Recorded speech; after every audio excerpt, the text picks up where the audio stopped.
simply went from there. You know, we read about it, whatever. We said, Paul guy used to run a label called Paul Birch. Right. The label, he used to run the label. And we'd send him something, whatever that was, I can't remember. Anyway, he came back and said, yeah, great. So we went up to a studio in Birmingham. When I say studio, it was basically a garage. in Birmingham to actually record it for the label, which we did one Saturday. Was that that wasn't Venom's little studio that they record? Okay. No, that would have been in Newcastle. That would have been, yeah, that's right. This was in Birmingham, a place called Aldridge, which was a suburb of Birmingham. I mean, it's just basically, it was in somebody's garage. Right. Because we're like, where's the studio? And he kind of unlocks opens a garage door. Here it is. I was like, okay, you know. Well, that was cool. That's how it was. Yeah.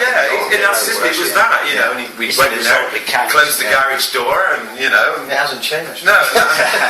we did it in there in a couple of hours, and went home again. And that was the very first thing we did. And of course, we hadn't had any vinyl out then. Then a little while later, we were playing a show in Kidderminster, which is not far from Birmingham. Paul turned up with our box of Heavy Metal Heroes albums for us, you know. I still remember it very well, you know. We were like, wow! You know, this is us! I remember we were all jumping up and down. The buzz of having your first bit of vinyl was brilliant. It was huge back then. I'll never forget that. It was huge. You know? I'll never forget that. Yeah. It's like being immortalised in stone, isn't it? Really? Absolutely. You know, we went back, drove home from starting copy. the box, you know. I remember that on playing it to your mum and dad, and like, listen to this. I used to love Storm Child. That was in, I think Grim Reaper had their first, the Reaper. Yeah, they were on there, and Bitchy Sin were on there. Bitchy Sin, Storm the Child. The legendary Split Beaver. Yeah. Whatever happened to them? Yeah, they were on there as well. Man. There was some good stuff on there, wasn't Absolutely. there? It was a Metal Mirror, stuff. I think we were on. Yeah, Twisted Ace. Yeah. Correctly. I don't know how I remember this. Yeah. I've still got several copies of that at home. But well, I loved particularly. I mean, talk about the garage recordings. I mean, that everything coming out of the States at the time was even back then was so polished and everything. That's what I think turned me on so much. The new wave of British heavy metal, even the old demos of these bands, however bad it sounded, it always had that super raw feeling. And that first single, when I just heard that, the guitar tone, it was just in your face. And the Power Games record was a little bit too tinny, that kind of thing. And that first single and the other thing was just like, it was just the heaviest thing I heard at the time, and it was unbelievable. You know? Yeah, I mean, Power Games was done from start to finish in 5 days. Yeah. We asked for more time, and Dave Word, who ran the label at the time, said to us, "What do you want to do? Go on a fishing holiday?" He's like, so we could have no more time to do it. You know, I mean, 5 days to do an album from nothing to there we go, it's finished. It's ridiculous. Yeah. So what could we do? Yeah. And so it was tinny. You're right. You're right. And looking back on it now, you think you could probably remix, remaster, whatever. But you would lose the spirit of it. That's what happens, isn't it? Yeah, absolutely. Well, Kerrang was where I was first introduced before I picked up the heavy. I think it was just before I picked up the heavy metal. That first issue introduced me to all the bands. That Armed and Ready section. I think Diamond Head was on that. Yes, it was. Venom for the first time. Press was on Venom. Jaguar, of course. Raven, the Japanese band Bow Wow, I remember was on that one, and that issue was just like, that was the Bible to me. I mean, being a kid and seeing that, because British metal, nobody heard of this stuff unless they had picked up sounds and whatnot. And when I got that first issue, I read the Armed and Ready. I scouted all those bands. Jaguar always. It's exciting times, wasn't it? Absolutely. Thinking back on it, it was really exciting and fun. Like you said, there were so many new bands to discover.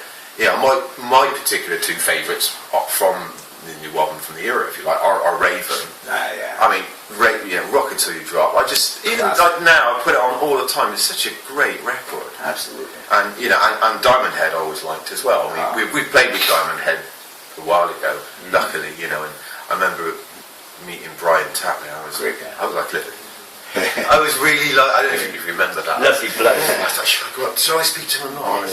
It was a big moment They for were me. the band that would have and should have made it. Yeah. They were really. I mean, back then it was like Riffs were brilliant, Oh, weren't they? absolutely. Awesome riffs. Yeah. I mean, Them and Angel Witch. I mean, I think even more so than Maiden. They were good. Them, Angel Witch, and Samson were always the bands that the press were saying were like going to break. And you would have thought they would have, particularly Diamond Head, because that Diamond Head of the Nations was way ahead of its time. we had a club in Bristol where I grew up called the Granary Club, which is on the circuit of clubs at the time, and I saw all those bands there in 79, whatever. I saw Maiden, the early 4-piece, but they were brilliant. Samson, Diamond Head, loads of times in this little club, great days. I mean, Budgie played there when they got back together. Right. Brilliant, absolutely brilliant. All those bands, Angel Witch were there.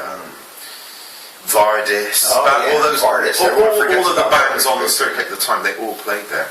Well, Bristol, that's obviously you guys are all from Bristol area, right? Yeah. Bristol area. Well, Yeah. we don't. None of us actually live in Bristol anymore. Right. Well, that was never really. I mean, because it was always, I mean, it's obviously, pretty far from London, and a lot of the bands were from, the northern part, They were, weren't they? Newcastle From the and that northeast, area, particularly, Raven, Venom, all of that kind of stuff. But how was the scene in Bristol? Because I know that was the cool thing about the new wave of British heavy metal. It wasn't all centralized in London. It was, all over the outskirts, and even you had bands like Legend that were out in Jersey Island and stuff like that. Yes, I remember that. How was the scene in Bristol going way back to? I guess you formed in late '79. Yeah, that's right. Yes, I just love to hear about that scene. I mean, there was no scene. Well, It was just punk us. was so heavy back then. I guess into the. I mean, there was a, if you could call it a scene, there was a new wave type scene, if you like. I mean, you had bands at the time like called Pop Group, Pig Bag. Britain, southwest of England, has never been a rock metal area like the northeast always has been. They love their rock there, and it's just there's never been a rock metal scene in Bristol. There isn't now. There wasn't then. Wow. It hasn't really changed. What I don't know. It's inspired just, Jaguar to? I don't know. I mean, I don't know why. It's just what we liked at the time. I mean, I'm really an old punk at heart. I was 16 years old when punk hit. Right. I saw the Clash and all of that stuff. First time round, but also I liked metal as well. My band I really loved when I was a kid was UFO. One of my favorites. And I guess we married all of that together, and we just, for some reason, we just loved to play fast. I don't know why. It seemed the faster we played, the more fun it was. Right. I don't know. We didn't care about it. It was just like, play as fast as you can. Yeah. Well, that's what they say about a lot of the new wave of British heavy metal, particularly Jaguar, Raven. I mean, you kind of merged the punk with classic 70s metal. For me, that's what NWOBHM was about. Now,